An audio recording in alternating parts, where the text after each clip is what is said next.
Salve galera! Estamos aí começando mais um vídeo do canal e na aula de hoje você vai acompanhar as doutrinas sociais e os movimentos de 1830 e 48. Doutrinas sociais e movimentos de 30 e 48 no canal hoje.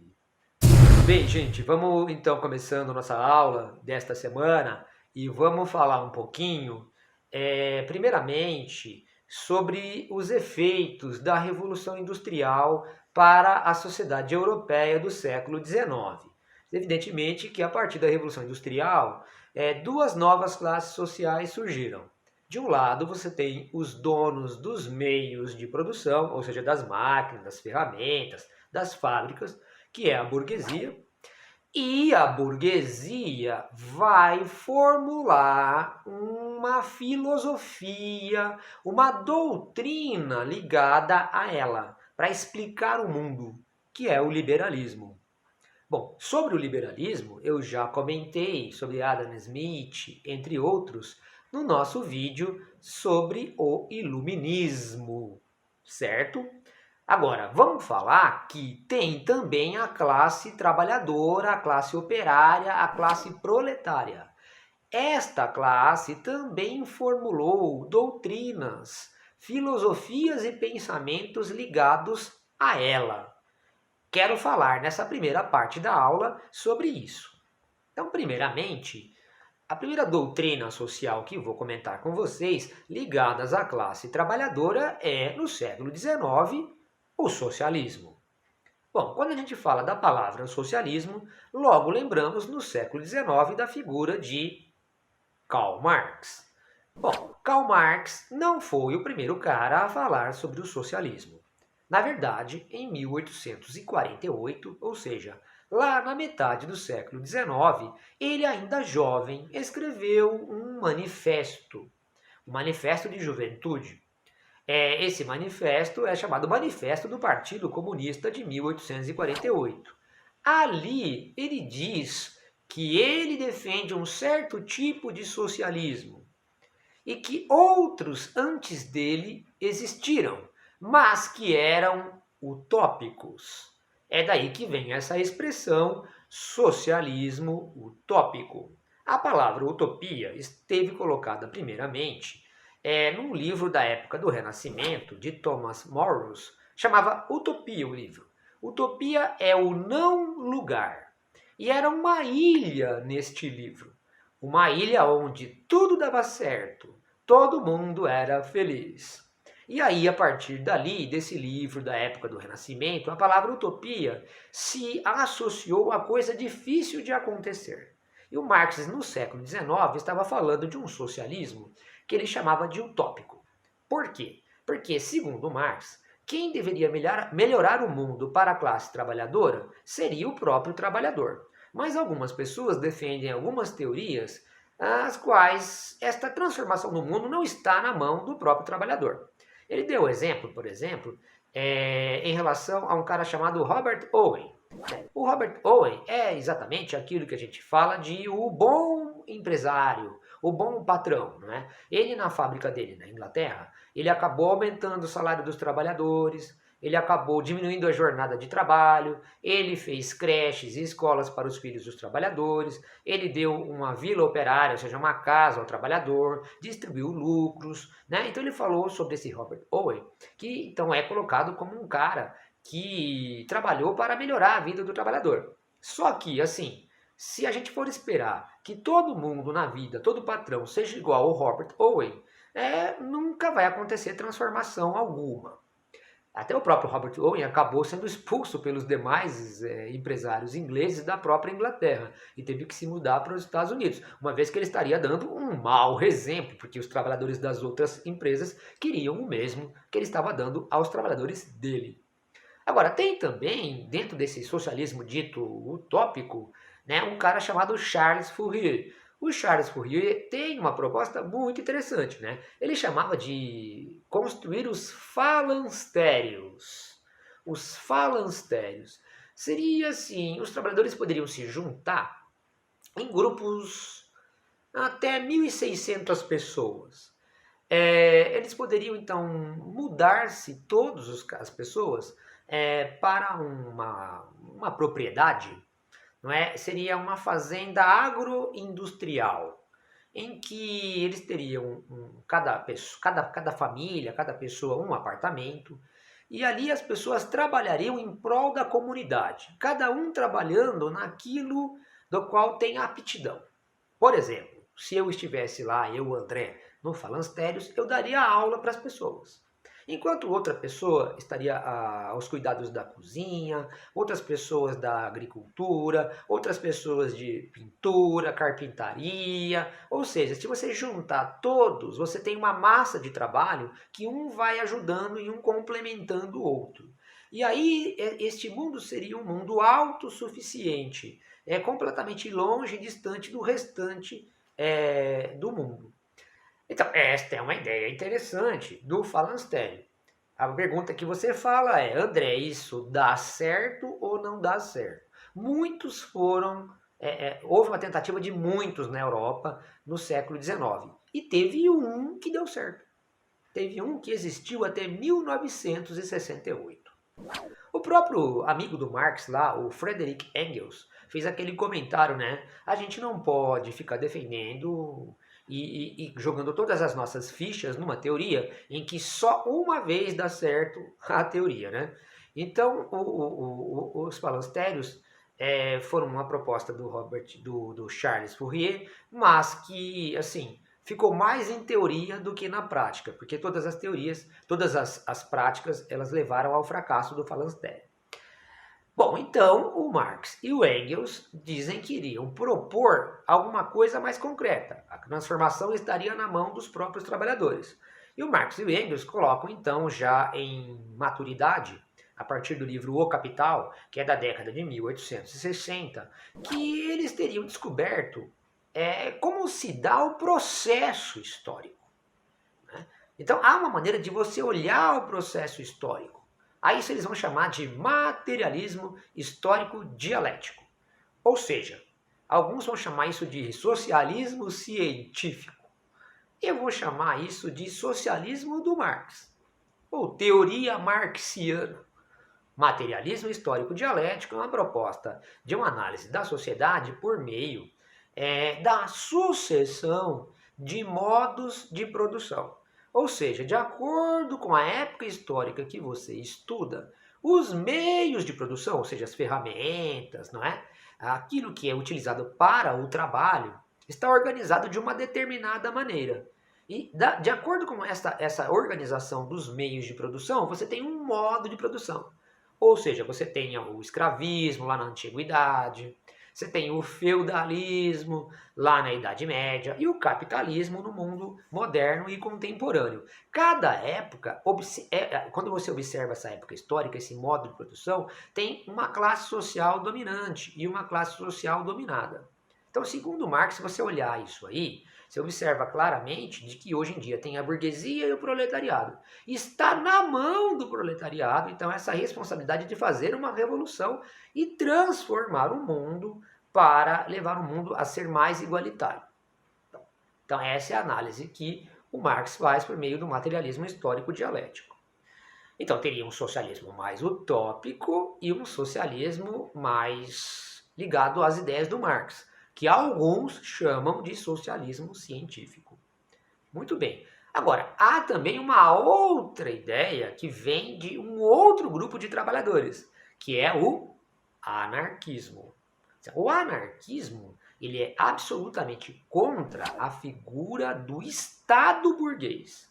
Porque o Estado burguês é justamente esse, no século XIX, que dá o espaço total para o domínio da burguesia e a opressão do trabalhador. Então tem que ser destruído o Estado burguês. Entende isso? E, na verdade, o que o anarquismo defende é que os meios de produção, ou seja, as ferramentas, as fábricas, não é? Elas estejam na mão do próprio trabalhador. Ou seja, é a extinção da sociedade de patrões. E que os próprios trabalhadores controlariam o seu trabalho.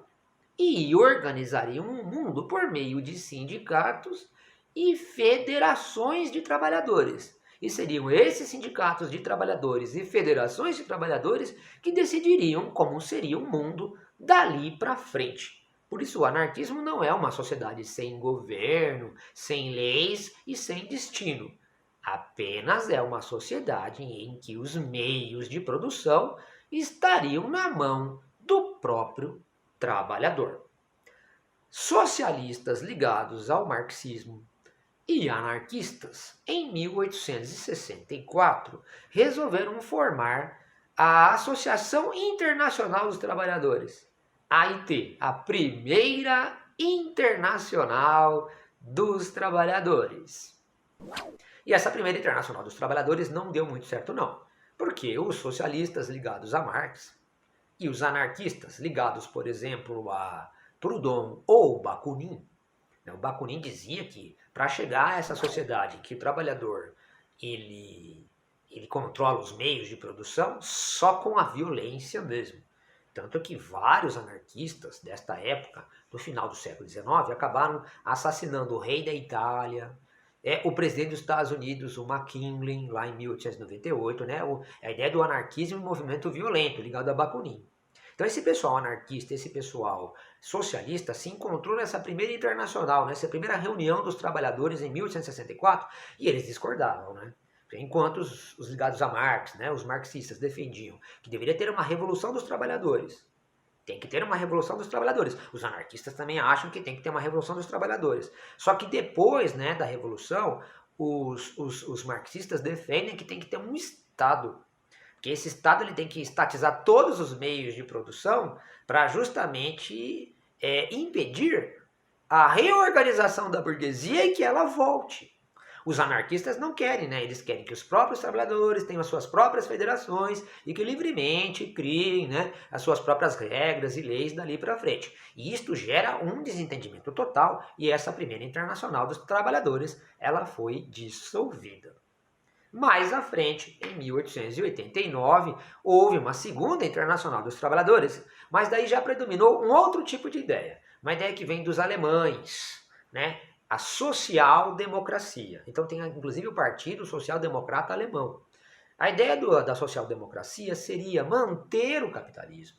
Não é necessário uma revolução armada dos trabalhadores, mas que o Estado deveria disciplinar uma reforma do capitalismo. Por isso os sociais-democratas passaram a ser chamados, principalmente pelos seus inimigos, de reformistas. Que é a ideia de você pegar o capitalismo e, por meio do Estado, disciplinar o capitalismo, reformar o capitalismo. Por meio de impostos, você taxaria os mais ricos e pegaria, então, esses recursos e criaria escolas públicas, não é? Hospitais públicos e serviços que beneficiariam a classe trabalhadora e ela melhoraria de vida. Né? Seria a ideia de manter o capitalismo, mas reformá-lo, aperfeiçoá-lo. Seria essa a ideia da social-democracia e que predominou na Segunda Internacional de 1889.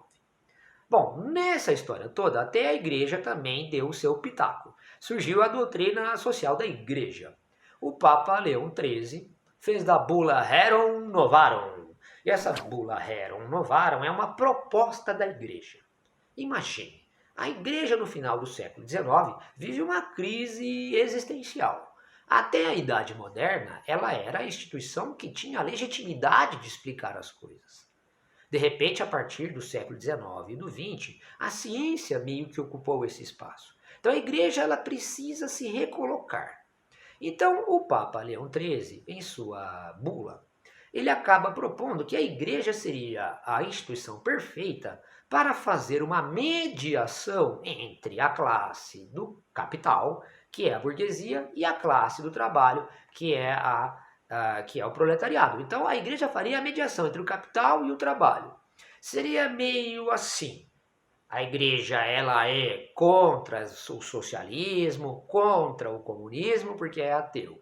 Vamos manter o capitalismo. Mas ela faria uma negociação, né, com os patrões para que eles aumentassem o valor do salário dos trabalhadores, que amenizassem a exploração.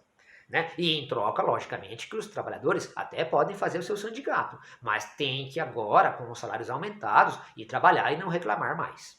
Então a igreja seria uma instituição mediadora dos conflitos entre capital e trabalho. Pelo menos nesta bula Rerum Novarum do Papa Leão XIII. Muito bem, gente. Esta então foi a primeira parte da aula sobre essas doutrinas sociais. O que vamos fazer com essas doutrinas sociais, meus caros? Vamos começar agora a estudar como estava a França e a Europa depois da derrota do Napoleão. Mas agora eu vou contar tudo isso para você, mas você já tem na mente como as pessoas estavam pensando. Elas estavam pensando ou defendendo aquele velho antigo regime absolutista e o poder da igreja, etc., ou o liberalismo, ou o socialismo utópico, ou o anarquismo. Essas ideias estavam povoando a mente das pessoas nesse período. Vamos colocar a França no centro de toda a nossa explicação. Não é? Quando o Napoleão foi derrotado em 1815 em Waterloo, ele foi lá exilado, vai morrer na ilha de Santa Helena em 1821. E na França foi restaurada a monarquia com o irmão do rei Luís XVI, que morreu guilhotinado na Revolução Francesa. Esse irmão do Luís XVI era o Luís XVIII. Então Luís XVIII vai governar a França a partir de 1815 até a morte dele em 1824. Vai fazer um governo moderado. Evidentemente, ele já tinha sofrido a Revolução Francesa, a época napoleônica, ele sabia muito bem, não é? Que ele tinha que ficar de boas ali, porque a França já estava bem organizada para derrubar o rei. E ele vai convivendo, né, com oposição, inclusive nesse governo dele, né? Tem a oposição republicana, tem o pessoal socialista utópico já colocado, não é? Tem um pessoal que queria o absolutismo de volta, né? Então mais radical até que o próprio Luís XVIII. Né? Sabe quem era o cara mais radical, né? Super absolutista e que queria o absolutismo de qualquer forma? O irmão do Luís XVIII, tinha o Carlos. Ele era o chefe do grupo ultra-realista, do grupo absolutista, não é? E esse rei Luís XVIII não tinha filhos. Então era um perigo esse Carlos virar o rei, e ele queria o absolutismo, olha só. Tinha também o pessoal bonapartista, Veja, o bonapartismo é uma ideia, lógico, que surge com o Napoleão. Napoleão até estava vivo em grande parte do reinado do Luís XVIII, não é? Mas a ideia aqui é o bonapartismo como sendo uma teoria, não é? A ideia de colocar um general no governo em que ele vai colocar a ordem, né? Estabelecer a ordem. Então a ideia do bonapartismo não é só o Bonaparte original. É uma ideia que, se você quiser, pode aplicar hoje. A ideia de trazer um general. E esse cara, ele tem carisma, e ele tem poder, e ele vai pôr uma ordem a algo que está bagunçado. Então havia também os bonapartistas, mas nesse sentido conceitual de bonapartismo, um general que põe ordem. Bom, quando esse rei Luís XVIII morreu, assumiu exatamente o seu irmão Carlos X, que era exatamente o cara absolutista. Ele vai governar lá de 1824 a 1830. E o que ele queria fazer? Se juntar ao clero mais retrógrado, mais antigo, mais reacionário e estabelecer o antigo regime novamente, o absolutismo. Bom, ele queria, mas a realidade das circunstâncias já não permitia mais, não é mesmo? Então, acaba acontecendo um movimento em 1830, que sai às ruas e que faz suas barricadas e que derruba este rei absolutista e o Carlos X. É o movimento liberal na França de 1830. Tem até aquela tela do Delacroix, não é? A Liberdade Guiando o Povo, que reflete esse movimento de 1830 aí. As pessoas erradamente muitas vezes associam essa tela à Revolução Francesa de 1789. Né?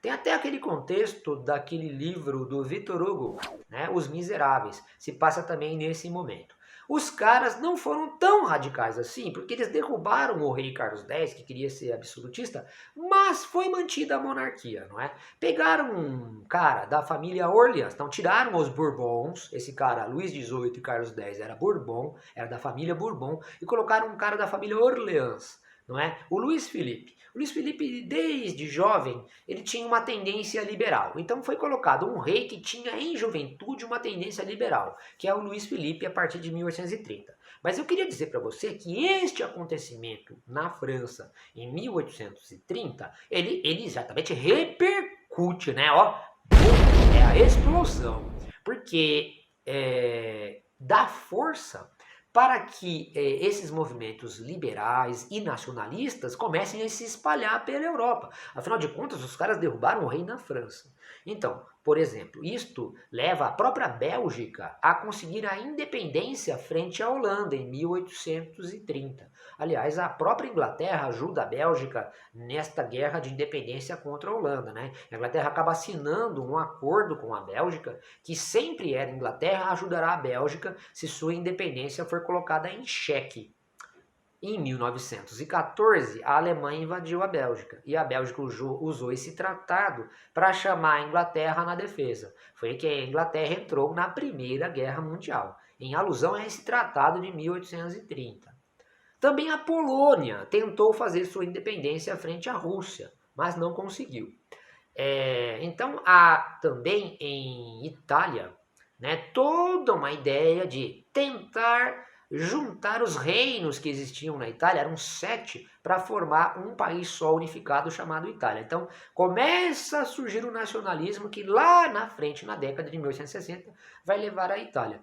E também haviam 38 estados de cultura germânica, e aí eles começaram a se movimentar também para formar a Alemanha. Então vai começar também um sentimento germânico, de pan-germanismo, para formar a Alemanha, o que vai acontecer só em 1870. Então veja os reflexos do movimento liberal de 1830 que começou na França. Voltemos agora para a França, porque está governando lá o Luiz Felipe, né? Foi apelidado, inclusive, de o rei burguês. Governou de 1830 a 48. No começo foi uma beleza, né? Porque ele estabeleceu tudo que não tinha. Liberdade de expressão, de pensamento, respeito à imprensa, a liberdade de pensamento. Porém, com o tempo, as coisas foram mudando. É claro que foram mudando. Porque a França de 1830, de 1840 já é diferente da França do século XVIII. Ali você já tem uma forte classe operária, com uma formação ligada àquelas doutrinas que eu tinha explicado no começo da aula para você. E esse pessoal começa a fazer greve, se organizar em sindicatos e começa a pressionar o rei por mudanças mais profundas. E é logicamente que nesse momento, quando ele começou a ser questionado, ele vai retirar as liberdades inicialmente concedidas e começa a ser um rei também opressor. Ele cai em alguns escândalos de corrupção, o que também coloca os liberais contra ele. Os liberais são contra ele por causa desses escândalos de corrupção e também por causa das retiradas das liberdades, uma vez que os liberais também são defensores disto. Então esse rei começa a perder muito espaço. Aconteceu uma coisa que também foi terrível para o reinado de Luiz Felipe, o rei burguês, que em 1846 aconteceu uma praga da batata e se perdeu grande parte da colheita da batata. O povo camponês principalmente ficou com fome. Então você tinha um povo com fome e muita gente insatisfeita. A França já está organizada para fazer revolução, já faz muitos e muitos anos, acho que você está acompanhando, né? Então não deu outra, não é? Tinha aquele ministro, tinha um ministro desse rei Luiz Felipe, né, que chamava-se Guizot. O Guizot, ele era o opressor. Então ele via que os sindicatos queriam fazer greves, manifestações, ele proibiu tudo. Aí os sindicatos resolveram fazer o quê? Festas. Convidar as pessoas para uma festa que na verdade era uma assembleia escondida, né, escamoteada. E o próprio ministro, então, Guizot, proibiu banquetes na França, justamente para as pessoas não se encontrarem e tramarem greves contra a figura do rei. Então, veja que situação incrível que vive na França, que vive a França em 1848. Então, isso tudo precipitou o movimento de 1848, que, mais uma vez, agora temos um movimento convergente, né, de burguesia e proletariado, que juntos saem, né, à rua e derruba o rei Luiz Felipe em 1848. Veja, aí foi mais radical, porque ali eles proclamaram a república. Então a França recupera a ideia de república, seria a Segunda República Francesa em 1848. A primeira foi lá na Revolução de 1789. Então expulsam o rei e proclamam a Segunda República na França. Mas você sabe, né? O que acontece na França, boom, né? Explosão, reflete em toda a Europa.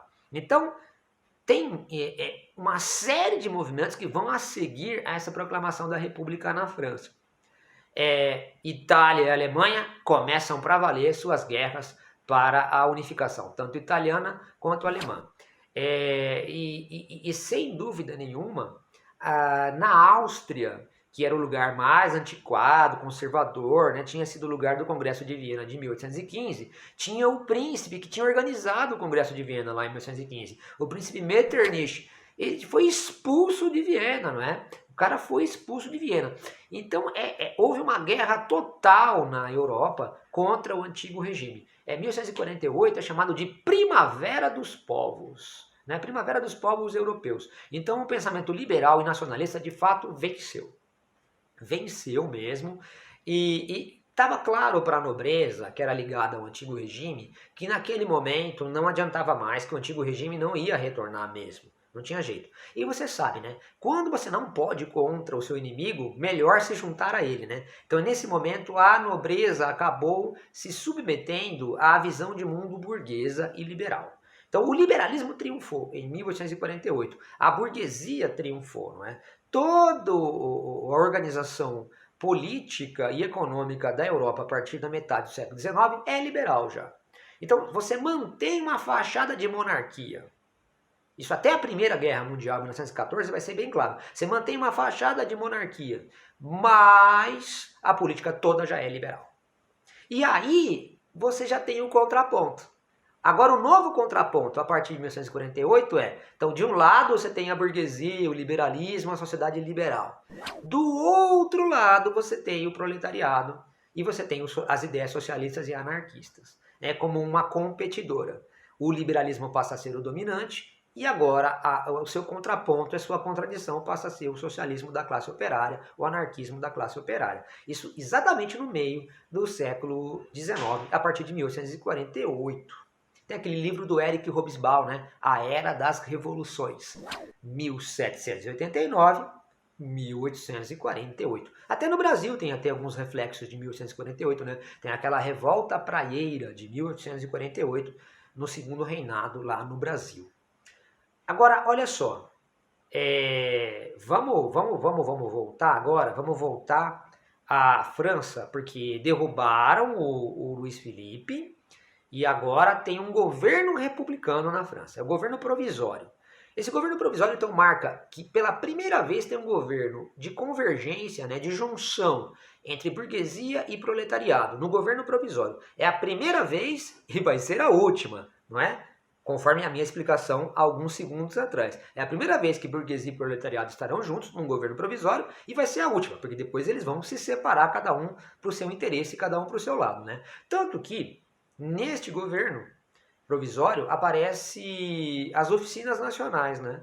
São fábricas que estavam falindo, empresas que estavam falindo, que o Estado francês acabou entregando na mão dos próprios trabalhadores, né? Como as fábricas estavam falindo, as empresas estavam falindo, né? Os próprios trabalhadores puderam eles organizar o trabalho ali, as chamadas oficinas nacionais. Isso só existiu exatamente em 1848, ali no governo provisório. Porque aí fizeram as eleições. Fizeram as eleições para eleger o primeiro presidente da França. E adivinha quem ganhou para ser o primeiro presidente da França? O sobrinho do Napoleão original. Então, Napoleão Bonaparte foi o Napoleão original, aquele do golpe do 18 Brumário de 1799, do bonapartismo original. Muito bem, o Napoleão, o Luiz Napoleão Bonaparte, o sobrinho, usando o nome Bonaparte, acabou ganhando as eleições. Governou 4 anos como presidente, era um mandato, né? 1848 a 52. Adivinha o que ele fez em 1852? Fez igual o tio, não é? Fez um plebiscito e justificou por meio do plebiscito ser coroado Napoleão III. e volta o Império para a França. Gente, volta o Império para a França e assim, se cunham expressões a partir disto, né? O próprio Karl Marx, que vivia nessa época, fez vários artigos na época da eleição do Luiz Napoleão, dizendo: olha, esse cara vai dar o golpe, olha só, não é? E aí, esses escritos, inclusive, foram juntados, né? E aí virou um livro chamado 18 Brumário, né? Aqui temos o 18 Brumário do pequeno Napoleão, não é? Houve o 18 Brumário do Napoleão original, lá em 1799, não é? Agora, temos o 18 Brumário desse pequeno farsante, desse pequeno Napoleão, o sobrinho dele, né? O 18 Brumário do pequeno Napoleão. E aí se completou esta frase do Marx com outra frase, não é? De filósofos anteriores que dizia assim, não é? Que na história, quando acontece pela primeira vez um fato, é uma tragédia. Mas quando ele se repete, já não é mais uma tragédia, né? Se repete como uma farsa. Então, o Napoleão III fez uma farsa e acabou usando o seu sobrenome para tornar-se o imperador da França. Virou o Napoleão III.